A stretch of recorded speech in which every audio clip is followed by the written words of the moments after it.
Bismillahirrahmanirrahim. Assalamualaikum warahmatullahi wabarakatuh. Today, this court will be hearing the case between Mr. John and Aminah. On my left side will be representative of the plaintiff, Mr. John, and representative in my right side will be representing the defendant, Aminah. Please welcome the argument from the plaintiff side. Assalamualaikum warahmatullahi wabarakatuh. Yang Aziz, to the please this honourable court, I am Nur Anshuhada binti Abdullah, the lead counsel representing Mr. John, the plaintiff. Along with me is my co-counsel, Warna Sofia binti Khairul Anwar. Together assisting the court is my learned friend Muhammad Amir Afif and Hikmah Amshah. Yang Aziz, I have two grounds to present in my submission today. My first ground of contention is that the defendant, Aminah, failed to maintain her attention while driving until she hit Mr. John. My second ground would be relating to the weather at the time of the incident. So in this case, we will use the case of Granny, Winnie and Muhammad as a reference. As my first ground, the defendant failed to maintain her attention as her 4-year-old son was crying at the back due to the stomachache. If you look at the case of Granny, Winnie and Muhammad, the defendant could not give his full attention to driving because he was on the phone with his friend while the plaintiff was about to cross at the road at the zebra crossing. Section 43 of Road Transport Act 1987 mentioned that a person who drives without due care and attention or reasonable consideration of another person using the road is considered guilty of an offence. Therefore, despite her son crying at the back, the defendant as a competent driver ought to give her full attention in order to prevent this situation happening in the future, since she has a duty to drive with proper care and attention towards another person using the road as well. Moving on to the second ground, it is important to consider that the defendant should not have driven at a speed of 100 km per hour, even though she was on a highway and knew it was safe to do so. This is because the sun was shining brightly, and in the case of Granny, Winnie and Muhammad, the weather at that time was clear, as he could see the plaintiff was about to cross the road.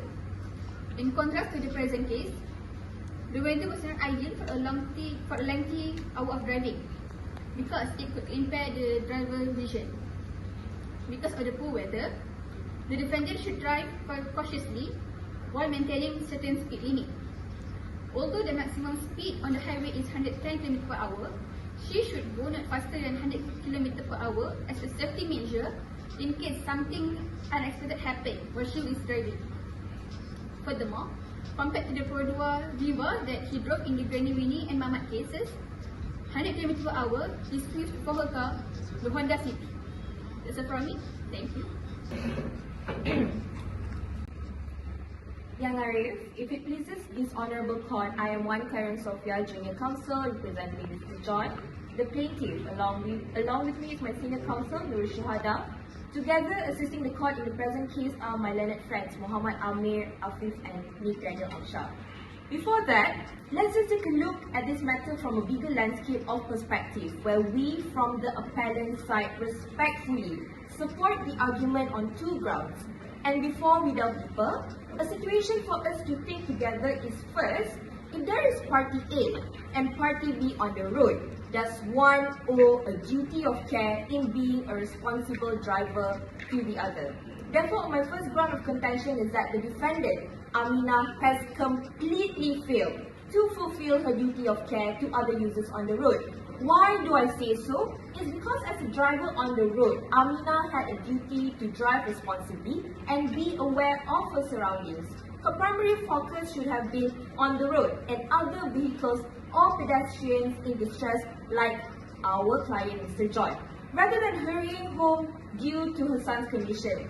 I would like here to highlight the importance of duty of care. The duty of care owed by road users to others in road traffic accidents goes to beyond extension than just vehicle users, but as well as pedestrians, as well as passengers and cyclists.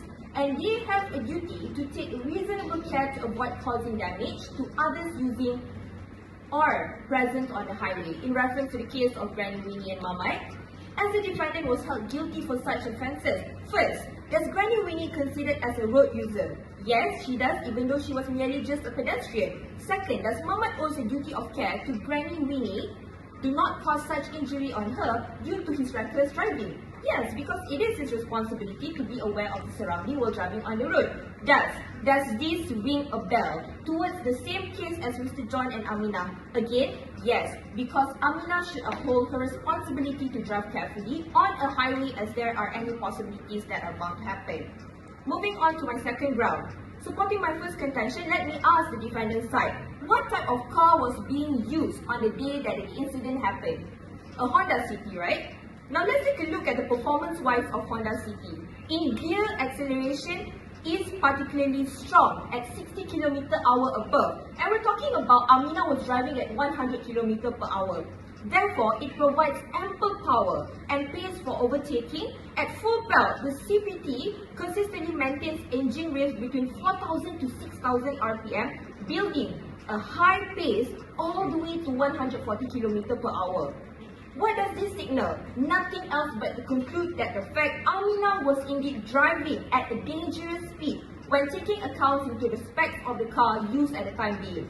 Even more interesting aspect to look at, Young Arif, is whether the safety kit of Honda City is adequate enough. Now, Honda City is equipped with a lane watch camera. However, the feature itself isn't in the most high resolution. Otherwise, the CTV ships with usual 6 airbags, anchors with top mounts at the back. And this is one area where the City falls short of its competitors because why? The Honda City doesn't get Honda sensing, so it's missing crucial features such as autonomous emergency braking. Emergency braking I'm talking about here. So therefore, why does Aminah still speed at a reckless limit with full knowledge that there are other users on the road? Same goes to Granny Winnie and Muhammad. When Muhammad used a Viva, logically we know that it is an old brand model and therefore do expect complications. If it pleases you, Young Arif, could I remind you that we are here to stand for the rights of not only Mr. John, but as well as thousands and thousands of other road users out there. Imagine if we have more than just one Aminah in the future, wouldn't we see more accidents like this that are bound to happen later on? Young Arif, to no one we will sell, to no one we will refuse the delay right of justice. Thank you. Thank you for the plaintiff side. Now let us hear argument from defendant side. Young Arif, as has already been stated, my name is Muhammad Aminah and I appear as senior counsel for the defendant, and my learned friend, Defendant Child, will be junior counsel for the defendant. So, Young Arif, we argue on 4 grounds in response to the plaintiff in the instant case. So for the first one, it is divided during the accident, the location of the incident, the state of the driver at the time of the collision, and also compliance with the designated speed limit. Me myself will deal with the first 2, and my junior counsel will deal with the others. So, for the first one is regarding the weather during the accident. The location of the accident, which is, and the second is the location of the accident. If it pleases Young Arif, I will begin my first submission. So for the first day is regarding the weather during the time of the accident, which is the blinding side. The weather must be taken into account as it is conflicting in this case. In the case of Muhammad, the weather was perfectly clear and it can be said that it did not disrupt the way that Muhammad drove the car. Muhammad took the Granny Winnie as she was about to cross the road using the zebra crossing. Different from the precedent case, the weather in Aminah's case was very sunny, disrupting her eyesight, which is essential while driving, causing her to blindly hit Mr. John, who is not supposed to be on the highway road. Therefore, to conflicting the precedent case, the issue of the weather is reasonably foreseeable to affect the way that drivers drive. If Young Arif has no further questions, I will now move on to my second submission. So, for the second submission is regarding the location of the incident, which is the zebra crossing. So, the zebra crossing is a designated place for pedestrians to cross the road. when Muhammad ran over Granny Winnie, she was just using the facilities lawfully without endangering anybody's life.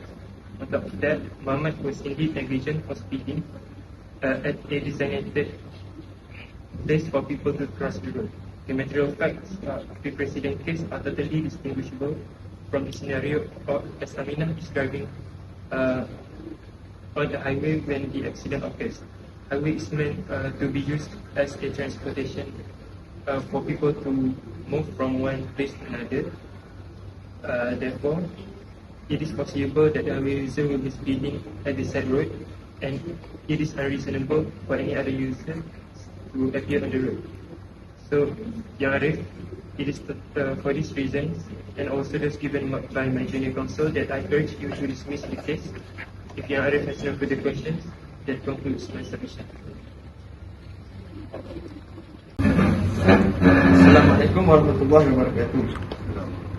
Yang Arif, as already stated by my senior counsel, my name is Nidal Amshah and I appear as senior counsel for the defendant. Yang Arif, I have two submissions to make. The first one is the state of the driver at the time of the collision, and the second one is the compliance with the designated speed limit. Now, if it pleases Yang Arif, I will begin with my first submission, which is personal choice, which also refers to the state of the driver at the time of the collision. In the precedent case, Muhammad was found liable for negligence as he was distracted by talking on his phone while driving. This is a clear example of driver prioritizing personal interest over road safety. Plus, the distraction was avoidable and unnecessary. However, the circumstances surrounding Aminah's case are significantly different. She was responding to an urgent situation. Her 4-year-old son was in the back seat, crying due to a serious stomach ache. As a mother, her immediate concern was to get the child the necessary medical concern as quickly as possible. This was not a case of negligence due to the distraction, but rather a desperate response to a child's distress. Therefore, when determining liability, it is essential to consider the circumstances of each case.